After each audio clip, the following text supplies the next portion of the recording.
أعوذ بالله من الشيطان الرجيم. بسم الله الرحمن الرحيم. لقد سمع الله قول الذين قالوا إن الله فقير ونحن أغنياء سنكتب ما قالوا وقتلهم الأنبياء بغير حق ونقول ذوقوا عذاب الحريق ذلك بما قدمت أيديكم وأن الله ليس بظلام للعبيد. الذين قالوا إن الله عهد إلينا ألا نؤمن لرسول حتى يأتينا بقربان تأكله النار قل قد جاءكم رسل من قبلي بالبينات وبالذي قلتم فلم قتلتموهم إن كنتم صادقين فإن كذبوك فقد كذب رسل من قبلك جاءوا بالبينات والزبر والكتاب المنير كل نفس ذائقة الموت وإنما توفون أجوركم يوم القيامة فمن زحزح عن النار وأدخل الجنة فقد فاز وما الحياة الدنيا إلا متاع الغرور. صدق اللہ العظیم. پچھلی آیات میں اللہ تعالیٰ نے اہل ایمان کو اس بات سے باخبر کیا تھا کہ ہم کافروں کو جو ڈھیل دے رہے ہیں ان کی نافرمانیوں پر ان کی فوراً گرفت نہیں کرتے ہیں، ان کی پکڑ نہیں کرتے ہیں، تو اس سے کسی کو یہ دھوکہ نہیں ہونا چاہیے کہ اللہ تعالیٰ کے وہاں انصاف نہیں ہے یا اللہ تعالیٰ جس کو جس طرح سے چاہتا ہے اس کو موقع دیتا ہے اور کسی قسم کی کوئی صحیح اور غلط کا اللہ تعالیٰ کا کوئی اعتبار نہیں. اس بات سے کسی کو دھوکہ نہیں ہونا چاہیے. ہم ان کو جو ڈھیل دیے ہوئے ہیں، ان کی جو پکڑ نہیں کرتے ہیں، ان کے کفر کی وجہ سے، ان کے خرافات کی وجہ سے، ان کی بدعات کی وجہ سے، وہ صرف یہ کہ وہ خوب گناہوں کو اکٹھا کر لیں، نافرمانی اور اللہ تعالیٰ کے کفر کو خوب اکٹھا کر لیں تاکہ کل قیامت کے دن ان کے پاس کسی قسم کی کوئی حجت نہ رہے اور اللہ تعالیٰ ان کے لیے جو عذاب تیار کیے ہوئے ہیں اس عذاب میں ان کو ڈھکیلا جا سکے. اور پھر اہل ایمان سے یہ بات کہہ دی کہ جو اس وقت مخلوق معاشرہ ہے تمہارا کہ جس میں منافقین بھی ہیں اور مخلصین بھی ہیں، یہ معاشرہ اللہ تعالیٰ کے نزدیک کوئی پسندیدہ معاشرہ نہیں ہے. اہل ایمان کو اللہ تعالیٰ چونکہ وہ پاکیزہ ہے، انتہائی طیب ہے، ان کو اللہ تعالیٰ خبیث لوگوں سے الگ کرنا چاہتا ہے. اس لیے ایسے حالات پیدا کیے جائیں گے کہ خبیث الگ ہو جائے اور طیب الگ ہو جائے. جو پاکیزہ افراد ہیں، جن کی سوچ اچھی ہے، جن کے عقیدے اچھے ہیں، جن کا ظاہر اور جن کا باطن یکساں اچھا ہے، وہ بالکل نمایاں ہو جائے، الگ ہو جائے، اور جو غیر پاکیزہ ہیں ان کو الگ کر دیا جائے. اور اللہ تعالیٰ کی یہ شان نہیں ہے کہ وہ باقاعدہ نام لے کر ایک ایک کو بتائے کہ فلاں گندہ ہے، فلاں گندہ ہے، فلاں خبیث ہے. یہ اللہ تعالیٰ کی شان نہیں، بلکہ اللہ تعالیٰ ایسے حالات پیدا کرے گا جس میں لوگ اللہ تعالیٰ کی ان حالات اور ان فیصلوں پر راضی اگر ہوتے ہیں تو وہ مخلص کہلائیں گے، اور راضی نہیں ہوتے ہیں تو وہ منافقین اور غیر پاکیزہ لوگ کہلائیں گے. اور انہی حالات کے ذریعے سے فیصلہ کر دیا جائے گا کہ یہ اچھے ہیں اور یہ غیر اچھے ہیں. لہذا اس بات پر اطمینان رکھو کہ تمہارا معاشرہ پاکیزہ کیا جائے گا. ہاں یہ ضرور ہے کہ غیب کی بات اللہ تعالیٰ اپنے رسولوں میں سے جس کو چاہتا ہے اور جس قدر چاہتا ہے اتنی بتا دیتا ہے. لہذا اللہ پر اور اس کے رسولوں پر اطمینان رکھو غیب کے سے متعلق. اگر تم ایمان لاتے ہو اور تقوی اختیار کرتے ہو، اللہ تعالیٰ کے نافرمانی سے بچتے ہو، تو تمہارے لیے بھی وعدہ کیا جاتا ہے کہ بہترین اجر ہے جو اللہ تعالیٰ کے پاس ہے. پھر مال کے سلسلے میں اللہ تعالیٰ نے یہ بتایا کہ جو لوگ اللہ تعالیٰ کے دیے ہوئے مال میں بخل کرتے ہیں، یہ نہ سمجھے کہ انہوں نے مال بچا لیا بہت اچھا ہوا. جو خرچ کرتے، زکوٰۃ کے طور پر خرچ کرتے، صدقات کے طور پر خرچ کرتے، بھوکوں کو کھانا کھلانے کی شکل میں خرچ کرتے، برائنا لوگوں کو کپڑے دینے کی شکل میں خرچ کرتے، یا اور جو مدیں ہیں خرچ کرنے کی، ان میں سے کسی طور پر خرچ کرتے تو مال کم ہو جاتا. ہم نے اپنی محنت سے کمایا، خون پسینہ بہا کر کمایا اور ان کو کھلا دیا، ان کو کھلا دیا، ان کو پہنا دیا، ان کو دے دیا، ان کو دے دیا، تو اس طرح سے تو ہمارے مال میں کمی ہو رہی ہے. تو ٹھیک ہے، اگر وہ نہیں خرچ کرنا چاہتے ہیں نہ کریں، لیکن ان کو یہ سمجھ لینا چاہیے کہ یہ مال ان کے حق میں کچھ اچھی چیز نہیں ہے بلکہ بدترین قسم کی چیز ہے، اور یہ مال کل قیامت کے دن ان کے گلوں میں طوق بنا کر ڈال دیا جائے گا. حالانکہ زمین اور آسمان کی تمام چیزیں اللہ تعالیٰ کی ہیں. اللہ تعالیٰ کو کسی کی ضرورت نہیں ہے کہ تم خرچ کرو، تم کسی کو دو. اللہ تعالیٰ بالکل بے نیاز ہے. اللہ الصمد، وہ بے نیاز ہے، اسے کسی کی ضرورت نہیں ہے. اور جو تم کرتے ہو جس انداز میں نیکی کرتے ہو، جس طرح کا عمل کرتے ہو، چھوٹا عمل کرتے ہو، بڑا عمل کرتے ہو، اللہ تعالیٰ کو اس کی خبر ہے۔ یہ پچھلی آیات میں اللہ تعالیٰ نے بیان کیا تھا۔ ابھی جو آیات پڑھی ہیں ان میں یہود کی خباثتوں کا ذکر کیا گیا ہے۔ یہود جو روز ازل سے ہی اسلام کے دشمن، یہاں تک کہ انبیاء کرام کے دشمن، انصاف پسندوں کے دشمن، حق کی بات کہنے والوں کے دشمن، ان کے متعلق کلام کیا جا رہا ہے اور مسلمانوں کو ان سے آگاہ کیا جا رہا ہے، ان کی حرکتوں سے آگاہ کیا جا رہا ہے، اور اس بات پر بھی متنبہ گویا کرنا مقصود ہے کہ دیکھو تمہارے اندر اس طرح کی کوئی بات نہ پیدا ہونے پائے، تمہارے اندر اس طرح کی کوئی کیفیت نہ پیدا ہونے پائے جو ان کے اندر تھی۔ واقعہ یہ ہے کہ اللہ تعالیٰ نے چونکہ اہل ایمان سے ان کے مال اور ان کی جانوں کو خرید لیا ہے جنت کے عوض میں۔ 11ویں پارے میں اللہ تعالیٰ نے فرمایا ہے کہ ان اللہ اشتری من المؤمنین انفسهم واموالهم بان لهم الجنہ، بلا شبہ اللہ تعالیٰ نے اہل ایمان سے ان کے مال اور ان کی جانوں کو خرید لیا ہے اس بات کے عوض کہ ان کو جنت دی جائے۔ تو ہمارا آپ کا جو بھی مال ہے، ہماری آپ کی جو جانیں ہیں، وہ اللہ تعالیٰ کے ہاتھ ہم فروخت کر چکے ہیں، اللہ تعالیٰ کے حوالے کر چکے ہیں، اور بدل میں اس کے ہم اللہ تعالیٰ سے جنت لینا چاہتے ہیں۔ یہ تمام انسانوں کا معاملہ اور بالخصوص اہل ایمان کا معاملہ ہے کہ انہوں نے اس طرح کا سودا کر لیا ہے۔ مزید درجات کی بلندی کے لیے، مزید ترغیب دینے کے لیے اور آخرت بہترین سے بہترین ہو،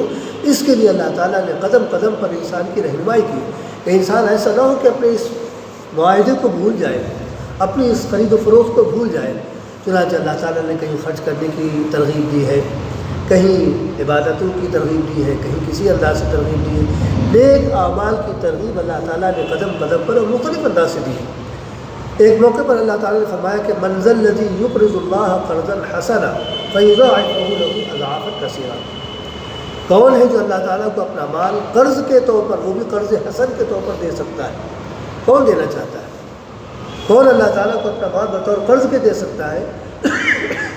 فیضاعفہ لہ اضعافا کثیرا، پھر اللہ تعالیٰ اس کو خوب بڑھا چڑھا کر واپس کرے گا۔ یعنی خرچ کی ترغیب ہے۔ مال ہمارا نہیں ہے، جو ہمارے ہاتھ میں وہ بھی ہمارا نہیں ہے، اصلاً مال اللہ تعالیٰ کا ہے۔ اللہ تعالیٰ نے ہم کو دیا ہے اس لیے کہ اپنی ضرورتوں کے لیے ہم کسی کے آگے ہاتھ نہ پھیلائیں۔ جو ہماری مال کے اعتبار سے ضرورتیں ہیں وہ ہم اپنی ضرورتوں کو اس مال سے پورا کر لیں، ورنہ حقیقی مالک تو اللہ تعالیٰ ہے، جیسا کہ پچھلی آیت میں گزرا ہے وَلِلَّهِ مِيرَاثُ السَّمَاوَاتِ وَالْأَرْضِ، زمین و آسمان کی جس قدر بھی چیزیں ہیں وہ سب اللہ تعالیٰ کی میراث ہے، وہ چاہے مال کی شکل میں ہو، چاہے انسانی جانوں کی شکل میں ہو، نباتات اور جمادات کی شکل میں ہو، زمین و آسمان کی شکل میں، کسی بھی شکل میں ہو، یہ سب اللہ تعالیٰ کی میراث ہے۔ اللہ تعالیٰ ایک حقوق کے مالک ہے، لیکن تھوڑی دیر کے لیے اللہ تعالیٰ کہتا ہے کہ چلو ہم نے مان لیا کہ جو کچھ تمہارے پاس ہے وہ تمہارا ہے، اب یہ بتاؤ کہ تم ہم کو قرض کے طور پر دے سکتے ہو۔ قرض کا معاملہ یہ ہے کہ ہر شریف آدمی یہ سمجھتا ہے کہ اگر ہم کسی سے قرض لے رہے ہیں تو اس کی واپسی ہم کو کرنا ہے۔ ہر قرض کے متعلق ہر شریف آدمی یہ سوچتا ہے کہ اگر ہم نے کسی سے قرض لیا ہے تو ہم کو واپس کرنا ہے، چاہے وہ 1 روپے کا قرض ہو، چاہے وہ 1000 کا قرض ہو۔ قرض ہوتا ہے، اس کی واپسی ضروری ہوتی ہے، یہ ہر شریف اور نیک طینت انسان سمجھتا ہے۔ اللہ تعالیٰ نے اسی لفظ کو اختیار کیا کہ کون ہے جو اللہ تعالیٰ کو قرض حسن کے طور پر اپنا مال دے سکتا ہے۔ یعنی یہ سوچے رہنا کہ تم آج جو کچھ بھی دو گے اللہ تعالیٰ کے ہاتھ میں رکھو گے، اللہ کے بندوں پر خرچ کرو گے، تو یہ نہیں کہ وہ ضائع ہو گیا، وہ انہوں نے کھا لیا تو ختم ہو گیا، انہوں نے پہن لیا تو ختم ہو گیا، انہوں نے استعمال کر لیا تو خرچ ہو گیا، یہ نہ سمجھنا، بلکہ وہ اللہ تعالیٰ کے پاس بطور قرض کے محفوظ ہے، اور جس طرح سے قرض کی واپسی لازمی ہوتی ہے اسی طرح سے اس مال کی بھی واپسی ہوگی، اور قرض کی واپسی تو جتنے دیے ہیں اتنے ہی ملتے ہیں، 10 دیے تو 10 ہی ملیں گے، 20 نہیں ملیں گے، لیکن اللہ تعالیٰ وعدہ کرتا ہے کہ اس کو 2 چند کم سے کم کر کے دیں گے، فَيُضَاعِفَهُ لَهُ أَضْعَافًا كَثِيرًا، اس کو بڑھا چڑھا کر واپس کریں گے۔ 10 اگر دیے ہیں تو 10 ہی نہیں ملیں گے، 20 ملیں گے، 30 ملیں گے، 40 ملیں گے، جیسی آپ کی نیت ہوگی، جیسے حالات ہوں گے، جیسے مواقع ہوں گے، اس اعتبار سے اس کی واپسی ملے گی اللہ تعالیٰ کی طرف سے۔ نبی کریم صلی اللہ علیہ وسلم نے ارشاد فرمایا ہے کل عمل ابن آدم یضاعف الحسنۃ بعشر امثالها الی 700 ضعف، انسان کی نیکی کے اجر کو بڑھایا جاتا ہے، خوب بڑھایا جاتا ہے، اور کم سے کم ضابطہ یہ ہے کہ ایک نیکی کا اجر 10 گنا دیا جاتا ہے، پھر اس 10 گنا کو 700 گنا تک بڑھایا جاتا ہے۔ یہ اسی اعتبار سے کہ آپ جس وقت عمل کو انجام دے رہے ہیں، آپ کی نیت کیا ہے، آپ کا جذبہ کیا ہے، حالات کیا ہے، ضرورتیں کیا ہے، کس پر خرچ کر رہے ہیں، کن حالات میں خرچ کر رہے ہیں، ان تمام چیزوں کے اعتبار سے یہ 10 گنا سے لے کر 700 گنا تک بڑھایا جاتا ہے۔ اسی اعتبار سے اللہ تعالیٰ فرماتا ہے فَيُضَاعِفُهُ لَهُ أَضْعَافًا كَثِيرًا، اللہ تعالیٰ اس کو بڑھا چڑھا کر واپس کرے گا۔ جب قرآن کریم کی یہ آیت نازل ہوئی تو یہود کو ایک حربہ مل گیا نبی کی مزید تکذیب کا۔ انہوں نے کہا کہ اگر یہ نبی سچے ہیں، اول تو وہ معاذ اللہ مانتے ہی تھے کہ آپ سچے نبی ہیں، وہ تو سمجھتے تھے کہ آپ خود ساختہ نبی ہیں، آپ نے اپنے آپ کو نبی کی حیثیت سے لوگوں کے سامنے پیش کرنا شروع کر دیا تاکہ لوگ آپ کی عزت کریں، آپ کو سراکوں پہ بٹھائیں، آپ کے اشاروں پر ناچیں۔ ان کی سوچ یہ تھی، اسی لیے آپ کو وہ سچا نبی نہیں مانتے تھے، حالانکہ ان کی کتابوں میں لکھا ہوا تھا، لیکن ظاہر کے اعتبار سے وہ آپ کی تکذیب کرتے تھے۔ اور جب یہ آیت انہوں نے سنی کہ من ذا الذی یقرض اللہ قرضا حسنا، کون ہے جو اللہ تعالیٰ کو قرض حسن کے طور پر اپنا مال دے سکتا ہے، تو ٹھٹا کرنے لگے، نبی کا مذاق اڑانے لگے اور کہنے لگے بتائیے اللہ تعالیٰ قلاش ہو گیا، اللہ تعالیٰ مفلس ہو گیا، اس کے خزانے خالی ہو گئے، اب وہ ہم سے قرض مانگ رہا ہے۔ حالانکہ ان کا عقیدہ یہ نہیں تھا، وہ سمجھتے تھے کہ اللہ تعالیٰ کے خزانے کم ہونے والے نہیں، لیکن نبی کی تکذیب کے لیے انہوں نے یہ بہانہ نکالا کہ اگر یہ سچے نبی ہیں تو اس کا مطلب یہ ہے کہ یہ آیت سچی ہے اور اللہ تعالیٰ کے خزانے خالی ہو گئے، اور یہ ممکن نہیں ہے کہ اللہ تعالیٰ کے خزانے خالی ہوں، لہذا یہ آیت معاذ اللہ غلط کہ ان کی اپنی بنائی ہوئی آیت۔ اس لیے یہ بات ثابت ہوتی کہ آپ اللہ کے نبی نہیں ہیں۔ اس طرح سے انہوں نے گویا نبی کی تکذیب کی۔ اس پر اللہ تعالیٰ نے فرمایا کہ لقد سمع اللہ قول الذین قالوا ان اللہ فقیر ونحن اغنیاء، اللہ تعالیٰ نے ان لوگوں کی بات سن لی ہے کہ جنہوں نے یہ کہا کہ اللہ تعالیٰ فقیر ہے، اللہ تعالیٰ مفلس ہو گیا، ونحن اغنیاء، اور ہم مالدار ہیں، ہمارے پاس مال ہے، اللہ تعالیٰ ہم سے قرض مانگ رہا ہے اپنی دنیا کو چلانے کے لیے، اپنے کاروبار کائنات کو چلانے کے لیے، اب ہم سے اس کو مال کی ضرورت پڑ رہی ہے، ہم سے بطور قرض مانگ رہا ہے۔ سنکتب ما قالوا، جو کچھ وہ کہہ رہے ہیں، اللہ تعالیٰ نے اس کا جواب نہیں دیا کہ ہم قلاش ہیں، کہ ہم غنی ہیں، ہمارے پاس خزانے بھرے ہوئے ہیں یا ہمارے خزانے خالی ہو چکے۔ یہ ایسی بات تھی ہی نہیں کہ اس کا جواب دیا جائے، کیونکہ ہر وہ شخص جو ذرا بھی عقل رکھتا ہے اور اللہ تعالیٰ کے سلسلے میں ذرا بھی اس کی سوچ ہے، وہ یہ سمجھتا ہے کہ اللہ تعالیٰ کے پاس خزانے ہیں اور اس کے خزانے ختم نہیں ہو سکتے، وہ پوری کائنات کو پال رہا ہے، پوری کائنات کو چلا رہا ہے، اس کے وہاں کسی چیز کی کمی نہیں ہے۔ لیکن اللہ تعالیٰ نے اس کا جواب نہ دے کر یہ فرمایا سنکتب ما قالوا، جو کچھ انہوں نے کہا ہے ہم اس کو لکھ رہے ہیں، یعنی گویا در پردہ دھمکی ہے کہ تم یہ نہ سمجھنا کہ تم نے کہہ دیا بات ہوا میں تحریر ہو جائے گی، ختم ہو جائے گی، نہ کہنے والے کو کل یاد رہے گی، نہ سننے والوں کو یاد رہے گی اور معاملہ ختم ہو جائے گا۔ معاملہ ختم نہیں ہوگا، یہ تمہارا بدترین قسم کا اور سنگین قسم کا جرم ہے، تمہاری اس پر گرفت کی جائے گی کہ تم نے اللہ تعالیٰ کی شان میں یہ گستاخی کی، تم یہاں تک جرت کرنے لگے۔ ابھی تک تو انبیاء کرام کی شان میں گستاخیاں کیا کرتے تھے، ان کی تکذیب کر رہے تھے، اب تمہاری جرت اتنی بڑھ گئی کہ اللہ تعالیٰ کی شان میں گستاخی کر رہے ہو۔ تمہارا یہ جرم تم کو اللہ تعالیٰ کے سامنے جب تم کھڑے ہوگے تو تمہاری اس سلسلے میں باز پرس ہوگی۔ سنکتب ما قالوا، ہم لکھ رہے ہیں جو کچھ انہوں نے کہا، وقتلهم الانبیاء بغیر حق، اور اسی طرح سے ہم ان کا یہ جرم بھی لکھ رہے ہیں یا لکھ لیا کہ جو انہوں نے انبیاء کرام کا قتل کیا ہے ناحق طریقے پر۔ انبیاء کرام جو معصوم، ان کا کوئی گناہ نہیں، ان کی کوئی غلطی نہیں، اور ان کا قتل کیوں کیا گیا؟ صرف اس بنیاد پر کہ انہوں نے ایک اللہ کی بات کہی تھی، ایک اللہ کی طرف بلایا تھا۔ یہ کوئی جرم کی بات ہے، جو حقیقی مالک ہے اس کی طرف بلایا گیا تھا، کوئی غلط بات نہیں کی گئی تھی، پھر بھی تم نے حق پرستوں کو قتل کیا، انبیاء کرام کو شہید کیا، تمہارا یہ جرم بھی ہم نے تحریر کر لیا ہے۔ اور ظاہر ہے کہ جو چیز اول تو اللہ تعالیٰ کو اس کی ضرورت نہیں ہے، نہ تھی کہ وہ تحریر میں لائے، کہ ہو سکتا ہے اللہ تعالیٰ ہم آپ ہیں کہ جو چیز بھول جاتے ہیں بھول جاتے ہیں، تو اگر لکھی ہوئی چیز ہوتی ہے تو وہ کاپی اور قلم کے ذریعے سے معلوم ہو جاتی ہے، کسی سے لین دین کیا، کوئی بات ہوئی، اس کو تحریر میں لے آئے، اگر کل کو ہم بھول گئے، آپ نے یاد دلا دی بھی لکھا ہوا ہے، آپ بھول گئے ہمیں یاد دلا دیا، دکھا دیا میری کاپی میں تو لکھا ہوا ہے اس طرح سے، اللہ تعالیٰ کا معاملہ یہ نہیں ہے کہ اس کے علم سے کوئی چیز باہر نکل جائے، ہر چیز اس کو یاد، لیکن تحریری صورت میں لانے کا مطلب یہ ہے کہ کل تمہارے سامنے تمہاری یہ بات پیش کی جائے گی لکھی ہوئی صورت میں کہ جس کو تم جھٹلا نہ سکو۔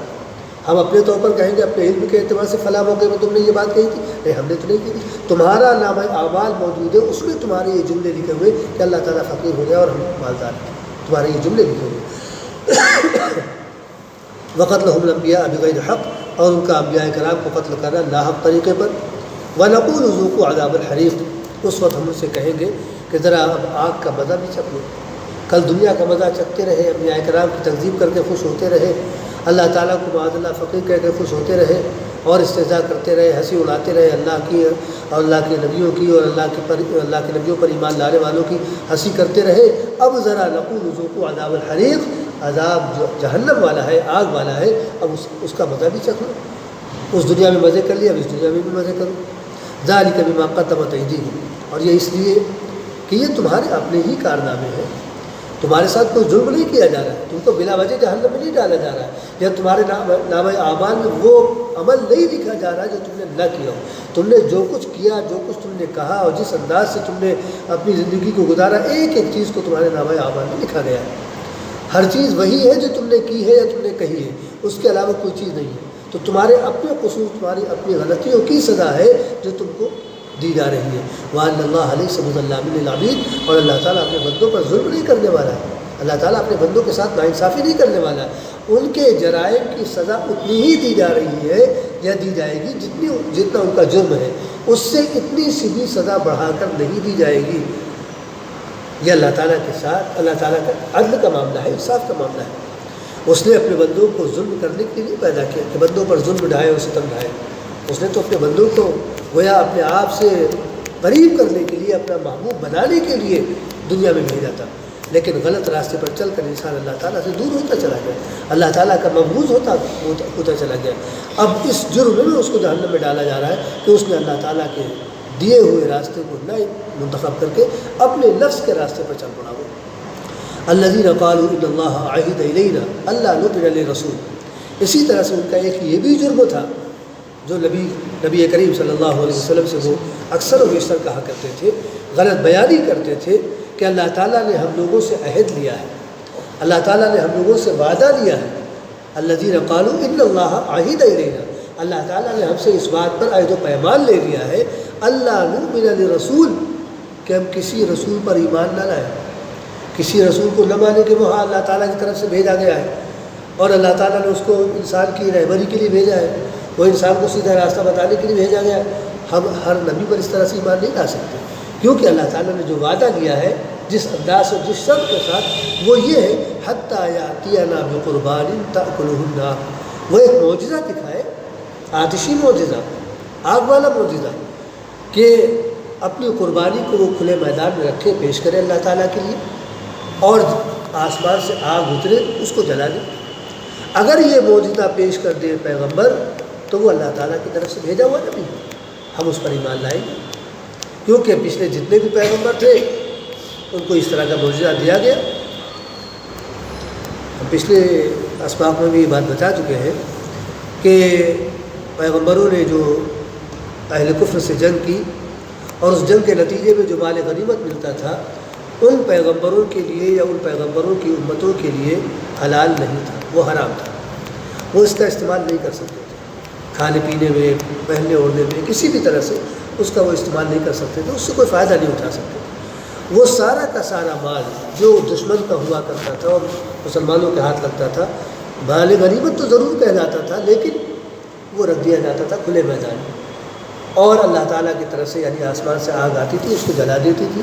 یہی اس کے قبول ہونے کی دلیل ہوا کرتی تھی۔ اگر آگ نے جلا دیا ہے تو اس کا مطلب یہ ہے کہ یہ جہاد قبول کیا گیا، لوگوں کی محنتیں قبول کی گئی، اللہ تعالیٰ نے اس نذرانے کو قبول کر لیا ہے اور اس پر اجر و ثواب مرتب ہوگا۔ اور اگر آگ آتی تھی اور جلائے بغیر لوٹ جایا کرتی تھی تو اس کا مطلب ہے کہ کہیں نہ کہیں کھوٹ پایا جا رہا ہے، ابھی یہ جہاد قبول نہیں کیا گیا ہے۔ اب اس کھوٹ کا پتہ لگایا جاتا تھا، اس کھوٹ کا پتہ لگ جاتا تھا تو پھر اس کی اصلاح کر لی جاتی تھی اور پھر وہ آگ دوبارہ آتی تھی، جلا دیا کرتی تھی۔ یہ پچھلے تمام پیغمبروں کا جن کو یعنی جنہوں نے جہاد کیا ان کے ساتھ یہ معاملہ تھا، اسی کا یہاں ذکر کیا جا رہا ہے، حتیٰ یأتینا بقربان، یہاں تک کہ وہ قربانی پیش کرے ہمارے سامنے، تأکلہ النار، کہ جس کو آسمان سے آگ آ کر کھانے ختم کر دے۔ اگر آپ اس طرح کا معجزہ دکھائیں کہ آپ نے تو مال غنیمت کو حلال قرار دے دیا، ہماری شریعتوں میں تو حرام، آپ کی معاذ اللہ جرأت اتنی بڑھ گئی کہ آپ نے ایک حرام چیز کو حلال کر لیا۔ موسیٰ علیہ السلام کی شریعت میں حرام، عیسیٰ علیہ السلام کی شریعت میں حرام، دیگر پیغمبروں کی شریعت میں حرام، اور آپ کہتے ہیں کہ حلال ہے، آپ نے بانٹنا اور کھانا شروع کر دیا۔ تو اگر آپ واقعی اللہ کے نبی ہیں تو یہ معجزہ پیش کیجیے کہ آپ قربانی کو پیش کیجیے، آسمان سے آگ آئے اس کو کھا کر ختم کر دے، تب ہم مانیں گے کہ آپ اللہ تعالیٰ کے پیغمبر ہیں، ورنہ آپ کے کہنے سے ہم آپ کو نبی نہیں مان سکتے۔ تو اس کا جواب یہ دیا گیا، قل قد جاءکم رسول من قبل، یعنی فرمایا کہ ہاں ٹھیک ہے، اللہ تعالیٰ اگر دے گا تو معجزہ دکھا دیں گے، یا اللہ تعالیٰ سے ہم کہیں گے اور اللہ تعالیٰ دے گے، یہ سب کچھ باتیں نہیں، بلکہ قل قد جاءکم رسول من قبل بالبینات، اے نبی سے ذرا پوچھیے کہ مجھ سے پہلے بھی بہت سارے پیغمبر آئے جو تمہارے پاس معجزات لے کر آئے، کھلی دلیلیں اپنی نبوت کے سلسلے میں لے کر آئے۔ حضرت عیسیٰ علیہ السلام بے شمار دلیلیں لے کر آئے اپنی نبوت کے سلسلے میں، موسیٰ علیہ السلام دلیلیں لے کر آئے اپنی نبوت کے سلسلے میں، اسی طرح سے اور پیغمبر صالح علیہ السلام ہے اور ہود علیہ السلام ہے کہ اپنے اپنے اعتبار سے اللہ تعالیٰ کی طرف سے معجزے لے کر آئے۔ جو تم کہہ رہے ہو وہ معجزے بھی لے کر آئے، وبالذی قلتم، جس معجزے کا تم تذکرہ کر رہے ہو کہ آسمان سے آگ آئے اور مال غنیمت کو یا جو بھی قربانی ہے اس کو جلا کر ختم کر دے، ایسے معجزے بھی لے کر پیغمبر آئے، فلم قتلتموہ، ذرا یہ جواب دو کہ پھر تم نے ان کو کیوں قتل کیا تھا؟ تم جس معجزے کا ہم سے مطالبہ کر رہے ہو کہ آپ یہ معجزہ دکھائیے تو ہم آپ کو اللہ کا پیغمبر مان سکتے ہیں، کیونکہ اللہ تعالیٰ نے عہد دیا ہے کہ اس کے بغیر کسی کو پیغمبر نہ مان لو۔ تو اس سے پہلے جو پیغمبر آئے اور انہوں نے یہ معجزے پیش کیے، پھر تم نے ان کا قتل کیوں کیا؟ حضرت یحییٰ علیہ السلام کا قتل کیا، حضرت زکریا علیہ السلام کو شہید کیا، کیوں؟ انہوں نے تو یہ معجزے تم کو دکھائے تھے، پھر کیا بات تھی کہ تم نے ان کو قتل کیا؟ جاءوا بالبینات فلم قتلتموہ ان کنتم صادقین، اگر تم سچے ہو تو بتاؤ۔ ان کو تو تمہیں ماننا چاہیے تھا کہ یہ اللہ تمہارے اپنے عقیدے کے مطابق یا اپنے خیال کے مطابق یہ تو پیغمبر تھے، پھر ان کا قتل کو تم نے کیوں کیا؟ ان کو تم نے شہید کیوں کیا؟ فَإِن كَذَّبُوكَ فَقَدْ كُذِّبَ رُسُلٌ مِّن قَبْلُ، اے نبی کو اب تسلی دی جانی کہ آپ پریشان نہ ہوں، اگر یہ آپ کی تکذیب کر رہے ہیں، آپ کو جھٹلا رہے ہیں کہ آپ اللہ کے پیغمبر نہیں ہیں اور آپ خود ساختہ نبی ہیں اور آپ لوگوں کو معاذ اللہ دھوکے میں ڈال رہے ہیں اور ایسا ہے ویسا ہے، اگر یہ لوگ اس طرح سے آپ کے ساتھ معاملہ کرتے ہیں، فقد كذب رسول من قبل، تو یہ کوئی نئی بات نہیں، ان کی تاریخ ہی یہی نہیں، یہ آپ سے پہلے پیغمبروں کا اسی طرح سے ان کی تکذیب کرتے رہے، انکار کرتے رہے، اگر آج انہوں نے آپ کی بھی تکذیب کر لی ہے تو کوئی ایسی بات نہیں، یہ پچھلے پیغمبروں کی تکذیب کر چکا، اور ابھی حال ہی میں عیسیٰ علیہ السلام کی انہوں نے تکذیب کی۔ عیسیٰ علیہ السلام انہی کی نسل کے تو پیغمبر ہیں، کیوں نہیں مانا؟ کیوں ان کے لیے سوری کا حکم لے لیا؟ کیوں ان کے لیے سزائے موت کا حکم لے لیا ظلم کی عدالت سے؟ تو یہ چلی آ رہی ہے ان کی تاریخ کہ پیغمبروں کا یہ انکار کرتے رہے۔ ان کا معاملہ یہ ہے کہ یہ جغرافیائی علاقوں میں اور نسلی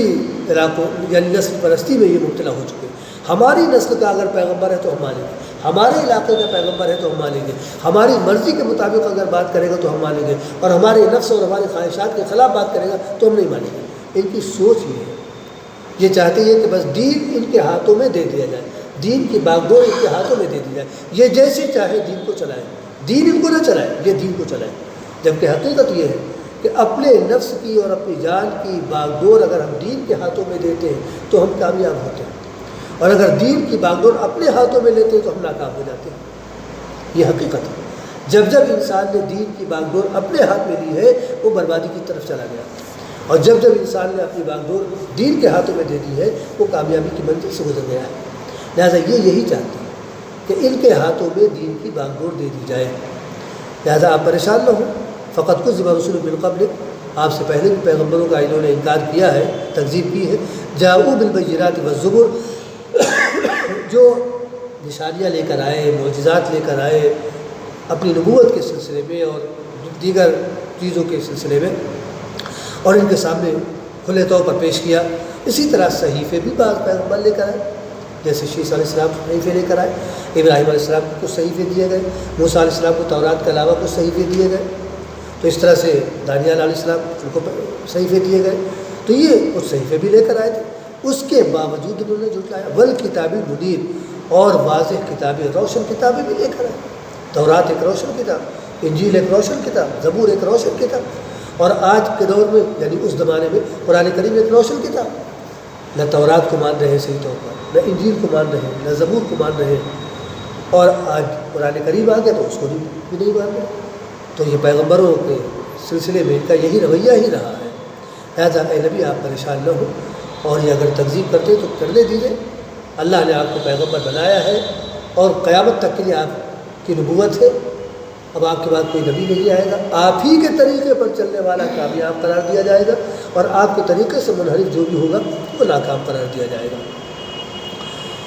کل نفس ذائقۃ الموت، اور یہ سمجھتے ہیں کہ شاید ہمیشہ ان کو رہنا ہے،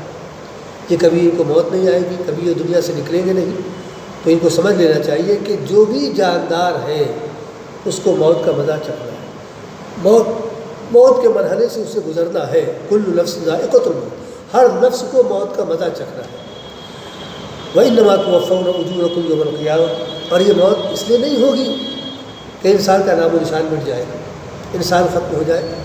بلکہ اس لیے ہوگی کہ سب دھیرے دھیرے جاتے جائیں دنیا سے، پھر ایک وہ دن جو اللہ تعالیٰ کی طرف سے مقرر کیا جا چکا ہے، اس دن میں ان سب کو اٹھایا جائے، ان سب کو اکٹھا کیا جائے، اللہ تعالیٰ کے سامنے پیش کیا جائے، اور پھر جس نے اللہ تعالیٰ کی بات مانی، اس کے پیغمبروں کی بات مانی، اس کو بھرپور صلہ دیا جائے، اور جن لوگوں نے اللہ تعالیٰ کا انکار کیا، اس کے پیغمبروں کا انکار کیا، ان کو سزا دی جائے۔ وَإِنَّمَا تُوَفَّوْنَ أُجُورَكُمْ يَوْمَ الْقِيَامَةِ، تمہاری جو بھی کوششیں ہیں، جو بھی تمہارے اپنے اعمال ہیں، ان کی جزا یا ان کی سزا قیامت کے دن ان کو پوری دی جائے۔ فَمَنْ زُحْزِحَ عَنِ النَّارِ وَأُدْخِلَ الْجَنَّةَ فَقَدْ فَازَ، تو جو شخص جہنم سے بچا لیا گیا اور جنت میں داخل کر دیا گیا، فقد فاز، حقیقت میں وہ کامیاب ہو گیا۔ یہاں دو چیزیں ہیں، ایک یہ کہ جہنم سے بچا لیا جانا، اور دوسری چیز جنت میں داخل کیا جانا۔ ان دونوں چیزوں کے مجموعے پر کہا جا رہا ہے کہ فقد فاز، وہ کامیاب ہو گیا۔ جہنم سے بچایا جانا اگرچہ بہت بڑی بات ہے اور یہ بڑی نعمت ہے، لیکن اس حقیقی نعمت کے مقابلے میں اس کی کوئی حیثیت نہیں ہے جو اللہ تعالیٰ نے اہل ایمان سے جنت کی شکل میں اور وہاں کی نعمتوں کی شکل میں وعدہ کر رکھا ہے۔ جہنم سے تو وہ لوگ بھی بچائے جائیں گے جن کو آراف میں رکھا جائے گا۔ آراف جنت اور جہنم کے درمیان ایک جگہ ہے جہاں پر کچھ لوگوں کو عارضی طور پر رکھا جائے گا، مستقل نہیں، مستقل تو دو ہی ٹھکانے ہیں، ایک جنت اور دوسرا جہنم، لیکن عارضی طور پر کچھ وقت کے لیے آراف نام کی ایک جگہ ہے جو کچھ لوگوں کے ٹھہرنے کے لیے قائم کیا جائے گا۔ یہاں پر ان لوگوں کو ٹھہرایا جائے گا جن کی نیکیاں اور جن کی برائیاں، یا جن کے نیک اعمال اور جن کے بد اعمال بالکل برابر ہیں۔ نہ نیکی اتنی سی زیادہ ہے کہ جنت میں بھیج دیا جائے، نہ برائی اتنی سی زیادہ ہے کہ جہنم میں ڈال دیا جائے، بالکل برابر، سونے کی طرح جیسے پاسوں وہ ہوتا ہے بالکل وزن کے اعتبار سے، ٹھیک اس طرح سے ان کی نیکیاں بھی ہیں، ان کی برائیاں بھی۔ اب وہ نہ ترازو کی تول کے اعتبار سے نہ جنت میں جا سکتے ہیں نہ جہنم میں جا سکتے ہیں۔ ایسے لوگوں کو وقتی طور پر، عارضی طور پر آراف مقام پر رکھا جائے گا۔ بہرحال کو وہ ایک وقت آئے گا کہ ان کو جنت میں داخل کر دیا جائے گا، تو بچائے یہ بھی گئے جہنم سے، لیکن جب یہ جنت کی طرف نظر اٹھائیں گے تو ان کو بڑی تکلیف ہوگی، بڑی حسرت ہوگی کہ ہم جنت کی نعمتوں سے محروم ہیں، جنت کے عیش و آرام سے محروم ہیں، وہاں کی لازوال نعمتوں سے محروم ہیں، اور وہاں جو کچھ ان لوگوں کو مل رہا ہے ہم ان ساری چیزوں سے محروم ہیں۔ بڑی تکلیف، بڑی حسرت ہوگی۔ اور جب جہنم کی طرف نظر جائے گی تو اللہ تعالیٰ کا شکر ادا کریں، اللہ تعالیٰ کرم ہے کہ ان تکلیفوں سے تو محفوظ ہے، تو صرف اس پر شکر ادا کر رہے ہیں کہ ان تکلیفوں سے محفوظ ہے، لیکن جب ادھر نظر جاتی ہے تو حسرت اور تکلیف ہوتی ہے۔ تو جہنم سے وہ بچائے گئے، لیکن بہرحال یہ کوئی کامیابی کی بات نہیں ہے۔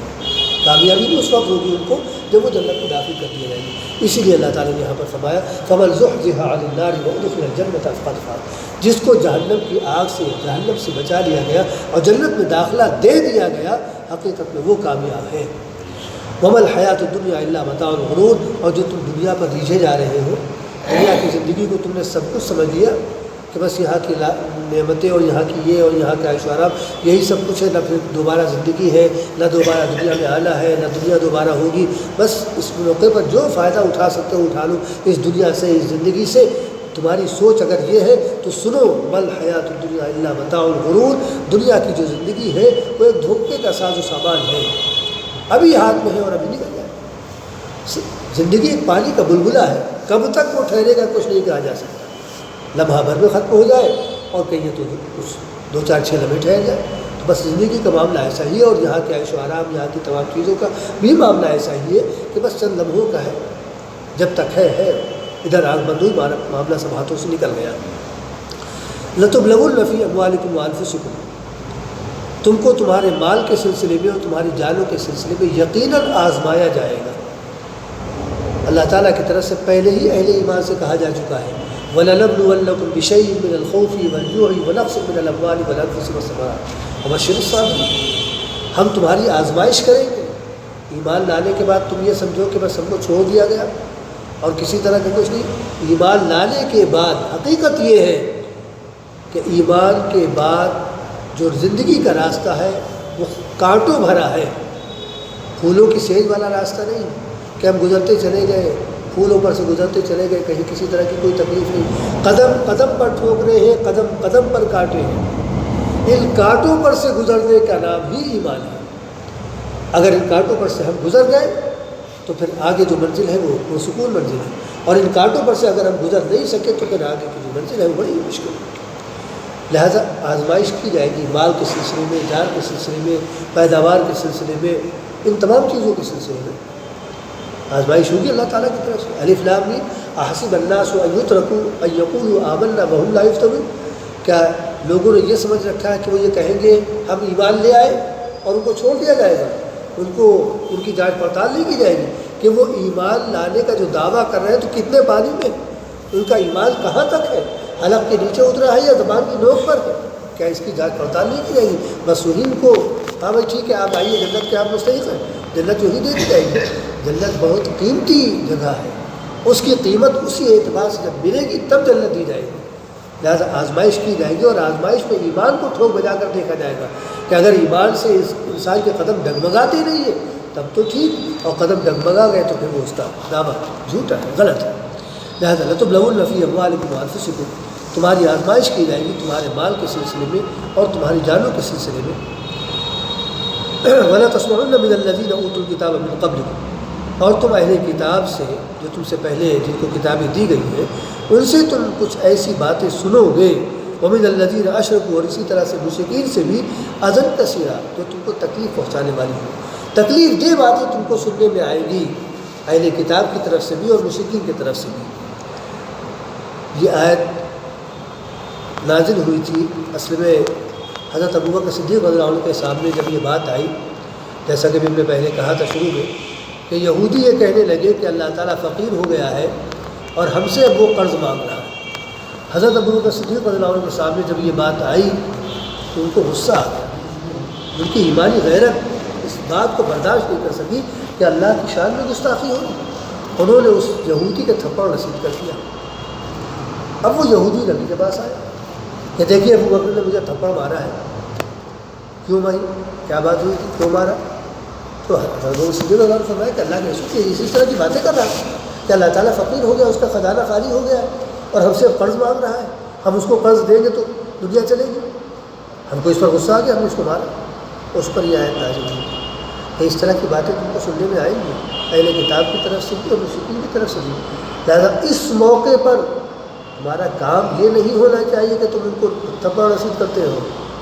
اور ان کو تم کی بترکی جواب دیتے رہو، صبر سے کام لو، ہمت سے کام لو،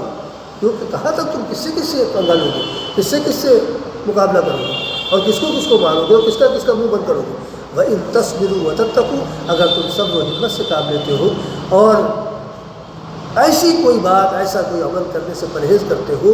جو اللہ تعالیٰ کے نزدیک ناپسندیدہ ہے۔ جب اللہ تعالیٰ برداشت کر رہا تو تم بھی برداشت کرو۔ کیا اللہ تعالیٰ ان کو فوراً پکڑ نہیں سکتا تھا؟ کہ اللہ تعالیٰ فقیر ہو گیا تو اللہ تعالیٰ پکڑ کر گردن دبوچ لیتا ہے، لیکن اللہ تعالیٰ نے برداشت کیا تو تم بھی برداشت کرو۔ لہٰذا ان تصبروا وتتقوا، اگر تم صبر سے اور ہمت سے کام لیتے ہو اور گریز کرتے ہو ایسے کسی بھی عمل سے جو اللہ تعالیٰ کے نزدیک ناپسندیدہ ہے، فإن ذلک من عزم الامور، تو یہ بڑے دل گردے والی بات ہے، بڑی صبر عازمہ بات ہے، اور یہ بڑے لوگوں کا کام ہے کہ جو اس طرح کی باتوں کو نظر انداز کر جائے اور صبر سے اور ہمت سے کام لے جائے۔ ان آیات میں اللہ تعالیٰ نے یہودیوں کی خباثت کا ذکر کیا ہے، اور ساتھ ساتھ مسلمانوں کو تنبیہ بھی کی گئی کہ اس طرح کی کوئی بات تمہاری طرف سے نہ پائی جائے، ایسا کوئی جملہ، ایسا کوئی عمل کہ جس سے اللہ تعالیٰ کی شان میں کسی بھی طرح کی معمولی سی بھی گستاخی ہوتی ہو، ایسی کوئی بات تمہاری طرف سے نہ پائی جائے، اور ان کی بدزبانیوں پر اور ان کی بدعمالیوں پر اور اسی طرح سے کفریہ کلمات پر تم طیش میں نہ آنا، اور کوئی ایسی کارروائی نہ کرنا کہ جس سے تم ماخوذ ہو جاؤ، اللہ تعالیٰ کے نزدیک وہ عمل تمہارا گرفت میں لے لیا جائے، ایسی کوئی بات نہ کرنا۔ تعلیم دی جا رہی ہے کہ اللہ تعالیٰ کے سلسلے میں اول تو ہمارا جو عقیدہ ہے وہ پختہ ہونا چاہیے کہ اللہ تعالیٰ پوری کائنات کا مالک ہے، ہر چیز اسی کی ہے اور اسی کے قبضے میں ہے، اور جو کچھ بھی ہمارے پاس ہے یا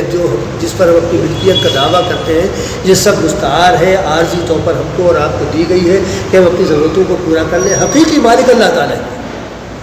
اور اس کے علاوہ یہ کہ جو کچھ ہم سے ہماری گنجائش ہو ہم اللہ کے راستے میں خرچ کرتے رہیں،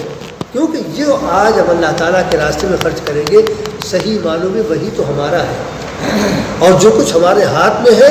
وہ ہمارا نہیں ہے۔ ہم کہنے کو کہتے رہیں کہ یہ ہمارا ہے، بینک بیلنس ہے، تجوری ہے اور جیب میں ہے اور مٹھی میں ہے، یہ ہمارا ہے، کہنے کو ہم دعویٰ کرتے رہے کہتے رہے، ادھر آنکھ بند ہوئی مٹھی کھلی اور جتنے بھی وارثین ہیں سب اپنا حساب لگانے لگے، ہمارا اس میں کوئی حصہ نہیں، ہمارا اس میں کوئی حصہ نہیں۔ یہاں تک تجہیز و تکفیر جس قدر حد تک ضروری ہے بس اسی قدر اس میں سے لیا جا سکتا ہے، اس سے زیادہ اس میں سے لے نہیں سکتے، کیونکہ اس میں صاحبان حق ہے، وارثین کا حق ہے، ان کی مرضی کے بغیر ایک پیسہ نہیں خرچ کیا جا سکتا۔ یہاں تک چارپائی کے اوپر جو جنازے یعنی چادر ڈالی جاتی اس کو بھی یعنی مورث کے مال سے نہیں لیا جا سکتا، ہاں اس وقت دیا جا سکتا ہے جب سارے ورثاء راضی ہو جائے کہ ہاں بھائی چادر اوپر کی ہے، اسی میں سے آپ لے لیجیے، ہم لوگ سب راضی ہیں، اتنا معاملہ ہے۔ صرف کفن کے جو 3 کپڑے یا 5 کپڑے ہیں اس کے مال سے وہی لیا جا سکتا ہے، اس کے علاوہ کچھ نہیں، یا قبرستان میں جو خرچ آتا ہے بس اس کے علاوہ کچھ نہیں۔ تو ہم تو دعویٰ کر رہے تھے کہ ہمارا ہے، اور ادھر آنکھ بند ہوئی سب ہمارے ہاتھوں سے نکل گیا۔ ہمارا وہ ہے جو ہم نے اللہ تعالیٰ کے پاس جمع کر دیا، اس میں کسی وارث کا کوئی حق نہیں، نہ بیوی کا، نہ بیٹے کا، نہ بیٹی کا، نہ ماں کا، نہ باپ کا، کسی کا کوئی حق نہیں، وہ ذاتی ہمارا،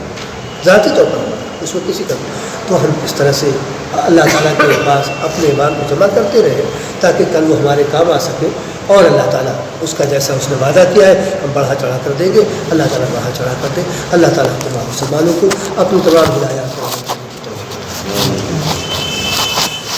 اللهم صل على محمد وعلى آل محمد كما صليت على إبراهيم وعلى آل إبراهيم إنك حميد مجيد اللهم بارك على محمد وعلى آل محمد كما باركت على إبراهيم وعلى آل إبراهيم إنك حميد مجيد ربنا ظلمنا أنفسنا